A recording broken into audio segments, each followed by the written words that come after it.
Hi friends, മധുരക്കിഴങ്ങ് ശർക്കരയും വെച്ച് ഇതുപോലെ ഒരു അപ്പം നിങ്ങൾ ഉണ്ടാക്കിയിട്ടുണ്ടോ? ഇല്ലെങ്കിൽ തീർച്ചയായിട്ടും ഉണ്ടാക്കി നോക്കണം കേട്ടോ. അതിന് വേണ്ടിയിട്ട് മധുരക്കിഴങ്ങ് കഷ്ണങ്ങളാക്കി നകത്തെ വെള്ളമൊഴിച്ച് കുക്കറിൽ 2 വിസിൽ വേവിച്ചെടുക്കുക.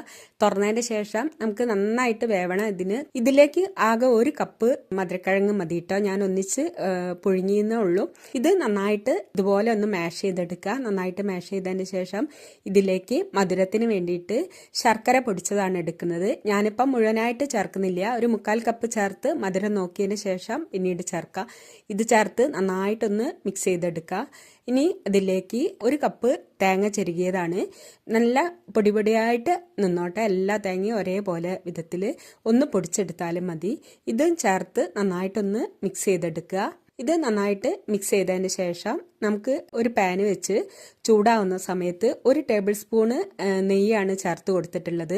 ഇതിൽ ഞാൻ 1.5 ടീസ്പൂണ് മാറ്റി വെച്ചിട്ടുണ്ട് കേട്ടോ. ഇനി ഇതൊന്ന് നന്നായിട്ട് ആ ശർക്കര ഉരുകി വരുന്ന വരെ നമുക്ക് നന്നായിട്ടൊന്ന് മിക്സ് ചെയ്തെടുക്കാം. ഈ സമയത്ത് മധുരം നോക്കിയിട്ട് കുറച്ച് മധുരമുള്ളൂ. കുറഞ്ഞ മധുരം വേണമെങ്കിൽ ഈ ഒരു 1/4 കപ്പ് മതി. ഞങ്ങൾക്ക് ഇവിടെ നല്ല മധുരം വേണ്ടതുകൊണ്ട് ഞാൻ ആ കപ്പിലുള്ള ബാക്കിയുള്ളതും കൂടെ ചേർത്ത് നന്നായിട്ട് മിക്സ് ചെയ്തെടുക്കുക. അപ്പം ഈ ശർക്കര അലിയണ വരെ നമുക്കൊന്ന് നന്നായിട്ട് മിക്സ് ചെയ്തെടുക്കാം. ഇപ്പം എല്ലാം നല്ല പാകമായി, നല്ല ഡ്രൈ ആയി വന്നിട്ടുണ്ട്.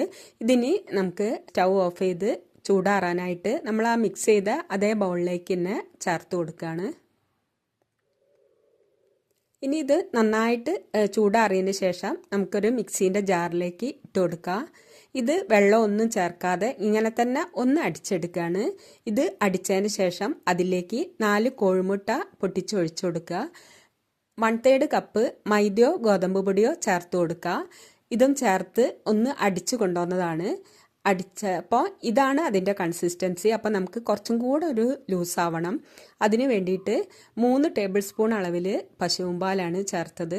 ഇതും ചേർത്ത് ഒന്നും കൂടെ ഒന്ന് അടിച്ചെടുക്കുക.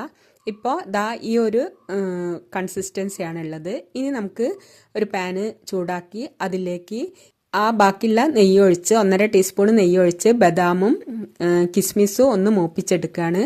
പിന്നെ അല്പം നെയ്യും കൂടെ ചേർത്തിട്ട് നമ്മളുടെ മിക്സിയിലടിച്ച ആ കൂട്ട് ഒഴിച്ച് മധുരക്കിഴങ്ങും ശർക്കരയും തേങ്ങയൊക്കെ ഉള്ള ആ കൂട്ടൊഴിച്ച് അതിൻ്റെ മേലെ നമ്മൾ വറുത്ത് വെച്ചിട്ടുള്ള കിസ്മിസും ബദാമും ചേർത്ത് അടച്ച് വെച്ച് 20 മിനിറ്റ് ലോ ഫ്ലെയിമിൽ വേവിച്ചെടുക്കുക. അതിൻ്റെ അടിയിലൊരു തട്ട് വെച്ചിട്ടുണ്ട് ചൂട് കൂടാതിരിക്കാൻ വേണ്ടിയിട്ട്.